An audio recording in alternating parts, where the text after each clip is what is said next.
And welcome to Eye on Africa here on France 24. I'm Fraser Jackson. Here are the stories making headlines on the continent this evening. France announces the end of Operation Barkhane. A decade of fighting in the troubled Sahel region has seen over 2,000 jihadist fighters killed, but despite the military intervention, the violence continues. Protesters voiced their opposition to Uganda's pipeline project that will see drilling take place within the country's largest national park. The contract between French and Chinese energy companies is worth $10 billion. And Burundi reopened its border with neighbouring Rwanda after 7 years of closure. The crossing has been closed ever since a failed coup in the country in 2015, in which over 75,000 people fled to neighbouring Rwanda. It's good to have you with us. On Wednesday, French President Emmanuel Macron officially drew his country's military operations in the troubled Sahel region to a close. Dozens of soldiers have been killed during Operation Barkhane as France looked to support local countries in their battle against jihadist extremists. James Mulholland takes a look. A new strategy for the Sahel. With the official announcement of the end of the anti-jihadist Operation Barkhane, President Emmanuel Macron pledged France's continuing military support to its African partners, but said future cooperation would be contingent on lightening the load of French boots on the ground. I have decided, after consulting our partners, to officially end Operation Barkhane. Our military support to African countries in the Sahel will continue, but according to new principles that we have decided together. Our interventions must be more limited in time. From the outset, we do not intend to remain involved in external operations with no end date. Talks are to begin in the coming days to launch a new organization between French and local armed forces in the Sahel to be finalized in the following 6 months. France announced the creation of Operation Barkhane on the 1st of August 2014. At its height, the French contingent numbered some 5,100 soldiers in Burkina Faso, Mali, Mauritania, Niger and Chad. The force had two main objectives: to combat jihadist groups running rampant across the Sahel and to help develop and strengthen local militaries. It was unsuccessful in both. The end of Operation Barkhane comes amid rising anti-French sentiment fueled by Russia's growing influence in the Sahel with the presence of the paramilitary group Wagner. Against the backdrop of Russia's invasion of Ukraine, the French president said his country's military strategy must strengthen its position as an independent, respected, nuclear-armed power. Protesters in Paris have voiced their concern about a multi-billion-dollar pipeline project which will see oil transported from Uganda to a port in Tanzania. The deal between French energy giant TotalEnergies and China's National Offshore Oil Corporation has come under huge scrutiny, as the planning will include drilling in Uganda's largest national park. Lauren Berstecker tells us more. A pack of zombies crumbling to the ground, while TotalEnergies executives shower them with money. The performance by French activists was meant to denounce the energy giant's EACOP project, a massive crude oil pipeline crossing through Uganda and Tanzania. This pipeline will be 1,400 kilometers long and heated at 50 degrees. You can see the absurdity from an environmental point of view. It will cut through protected natural reserves. The protest was held outside the National Assembly, where TotalEnergies' CEO was being grilled by French MPs over the project. Asked about compensation for displaced families, Patrick Pouyanné said the group was respecting its commitments and contested the figure of 100,000 people affected by the pipeline. Only 769 households will need to be relocated, and we're building these houses. We also need to compensate a further 19,000 people for the loss of arable land. The project is also facing resistance in Uganda, where activists and politicians, including opposition leader Bobi Wine, have raised human rights and environmental concerns. They accuse TotalEnergies of not properly compensating affected families. There are gross human rights violations that are going on right now. It was important that we look into that. The EACOP project, which was approved by Tanzanian and Ugandan authorities 2 years ago, should be completed by 2025.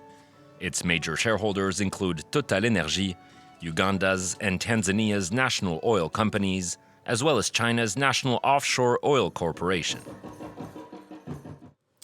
France and Germany have agreed to loan €600 million to South Africa to help accelerate the country's energy transition, greenlit at the COP27 climate summit. South Africa is one of the world's top 12 largest polluters, with around 80% of its electricity produced through coal. But the money is just a drop in the ocean compared to the $500 billion the World Bank estimates South Africa will need to achieve carbon neutrality. Speaking from a bilateral meeting with his Kenyan counterpart, South African President Ramaphosa stressed the difficulties that climate change poses. As many of our countries on the African continent are currently suffering a great deal from the ravages of climate change, as you correctly pointed out, the droughts that Kenya is experiencing now are unprecedented.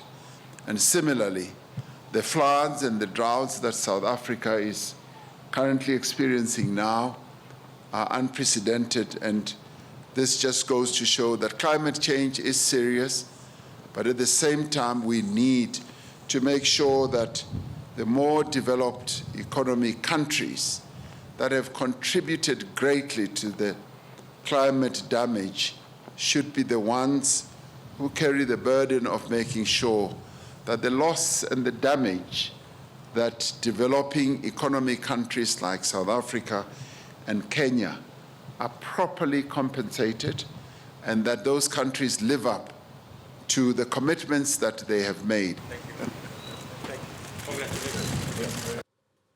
South African President Cyril Ramaphosa there. Uganda is shortening its school term by 2 weeks as the government looks to battle a growing Ebola epidemic in the country. 23 cases have been confirmed in 5 schools across the capital and neighbouring districts. 5 of those cases sadly passed away. The curbing of the school term comes just days after a lockdown was extended in the 2 regions where the virus was first detected. The death toll now stands at over 50. Burundi is reopening its borders for the first time in 7 years. Its crossing with Rwanda has been closed since an attempted coup in the country saw 75,000 people flee across the border. The government has asked Kigali to hand over opponents, but relations have eased in recent years, as Clément Diroma reports. It's been 7 years since these travelers crossed Rwanda. In October, Burundi officially reopened all its borders. This teacher is traveling to see her family for the first time in years. I will finally see my sisters again. I miss my family, but I also miss Burundian cuisine, like the small fish, palm oil, and cassava flour. In 2015, in the midst of a political crisis, Burundi closed its borders. 7 years of isolation began alongside tensions with Rwanda, which its neighbor accuses of harboring the offers of an attempted coup. But after years of negotiations, the barriers are finally opening up. At the time, trade between the two countries was essential to the regional economy. Traders haven't yet started to travel as usual. Maybe in the future they will. Next week, the Rwandan president will meet our president. It's really a big step. Trade has to resume very soon if the villages near the border are to survive. Rwandan food prices went up by 34% according to the UN following the Ukrainian war. Joseph struggles to buy vegetables for his family. With the opening of the border, it is expected that Burundians will bring their goods here, and that will bring the price down. At the moment, everything is too expensive. Despite the reopening, 48,000 refugees are still in Rwanda, according to the UN. Most of them arrived after the 2015 crisis. This former opposition activist says he fled for political reasons and feared the new regime. There must be political stability, a space for freedom of expression. There are a lot of things to change so that we feel safe enough to go back there. Despite hopes raised by the election of President Ndayishimiye in 2020, many international organizations believe there are still many efforts to be made for freedom of expression in Burundi. And finally, AfricaCom is Africa's largest tech, mobile and satellite distribution event, and it's taking place in Cape Town, South Africa. The 25th edition has been attended by thousands of technology experts, as well as industry leaders from across the globe. And the meeting gives pioneering entrepreneurs the rare opportunity to connect with investors. Here's more from Cape Town. More than 10,000 business leaders, tech experts, investors, policymakers and entrepreneurs are in Cape Town to solve Africa's biggest challenges when it comes to its fourth industrial revolution. With around 70% of the world's mobile money users, the continent has the potential to become a tech startup powerhouse. But funding is a challenge. Only 2% of international funding trickles down to African businesses. Investors are optimistic, saying this is just the beginning of a blooming period. When you look at how many dollars per person are invested in startups, in Africa we're around $7 or $8. This figure is 10 times higher in India, but things are changing. For instance, when it comes to raising funds, the African startup ecosystem is the only one that's growing in the world in 2022 compared to 2021. This Ghanaian startup founder says events like these are the only chances African entrepreneurs have to pitch to industry leaders and investors. If you have your product and you sit in your room, it doesn't serve anyone. But when you bring it out, it gives you the chance for people to see what you have. And then hopefully you get an investment and then you help a lot of people in the end. With a third of funding available coming from the United States, more and more African investors are taking the risk of investing in early stage businesses from their own continent. Nadine Thurin there in South Africa. That's it for this edition. Stay tuned to France 24.